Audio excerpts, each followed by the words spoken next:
आर्यन देख, तेरी पहली बीवी मिल गई। पहली बीवी? ये सब क्या चल रहा है? मतलब तुम पहले से शादीशुदा हो और मुझे इस बारे में कुछ पता भी नहीं है। अरे तुम शांत रहो।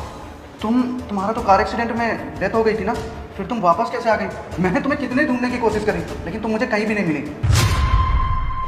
मेरा कार एक्सीडेंट में डेथ नहीं हुई थी, किसी अनजान आदमी ने मुझे हॉस्पिटल भेज दिया।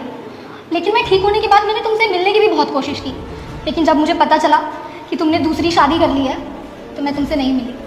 मैं नहीं चाहती थी कि मैं तुम्हारी अच्छी खासी ज़िंदगी जो चल रही है उसमें दखल अंदाजी दूँ। वो तो अभी तुम्हारी मम्मी मुझे मिल गई और ज़बरदस्ती मुझे यहाँ ले आई, वरना मैं तुम्हारी ज़िंदगी में और इस घर में कभी नहीं आना चाहती थी। नहीं नहीं बेटा, ऐसे क्यों बोल रही है?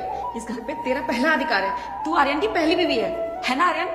बिल्कुल मम्मी। एक मिनट, ये तुम्हारी माँ क्या बोली जा रही है? हक? कैसा हक? और ये तुम्हारी माँ कौन से हक की बात कर रही है? इस घर पे, इस प्रॉपर्टी पे और आपके बेटे पे मेरा हक है, क्योंकि मेरी शादी इससे हुई है। और ये तो मर गई थी ना। और तुमने मुझे पहले क्यों नहीं बताया कि तुम्हारी पहले से शादी हो रखी है? अगर मुझे पता होता तो मैं तुमसे कभी शादी ही नहीं करती। और ये जो ड्रामा चल रहा है ना, इसे प्लीज बंद करो। मैं तुम्हारी बीवी हूँ, मैं ही तुम्हारे साथ रहूंगी, तो इस प्रॉपर्टी पे मेरा भी हिस्सा है जो कि मैं लेकर रहूंगी। देखो, ऐसा है कि वो मेरी पहली बीवी है तो मैं उसी के साथ रहूंगा, और मैं प्यार भी उसी से करता हूँ, और इस प्रॉपर्टी और मुझ पे पहला हक उसी का है। तुम उसके साथ कैसे रह सकते हो? तुम मेरे साथ रहोगे और इस प्रॉपर्टी पे मेरा हक है। वो तो जा चुकी थी ना। और ये क्या प्यार प्यार लगा रखा है तुमने मुझसे शादी की है तो तुम्हें मेरे साथ ही रहना पड़ेगा। देखो मेरी बात सुनो, तुम भी तो उसी के साथ रहना चाहती हो ना जिससे तुम प्यार करती हो। क्या मतलब? मतलब ये कि मेरी माँ ने सुन लिया था तुम्हें अपने आशिक के साथ बात करते हुए फोन पे। हेलो यार तुम हेलो वेलो छोड़ो, मुझे ये बताओ तुम अपने हस्बैंड को छोड़ कब रही हो? अरे यार, तुम इतनी टेंशन क्यों ले रहे हो? तुम्हें पता तो है मैं सिर्फ तुमसे प्यार करती हूँ।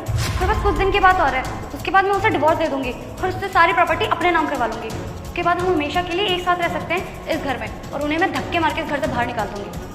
अच्छा ठीक है, जो भी करना जल्दी करो यार, घर वाले शादी के लिए बोल रहे हैं मुझे। अब मैं ज़्यादा वेट नहीं कर सकता। चलो ठीक है, ओके ओके बाय।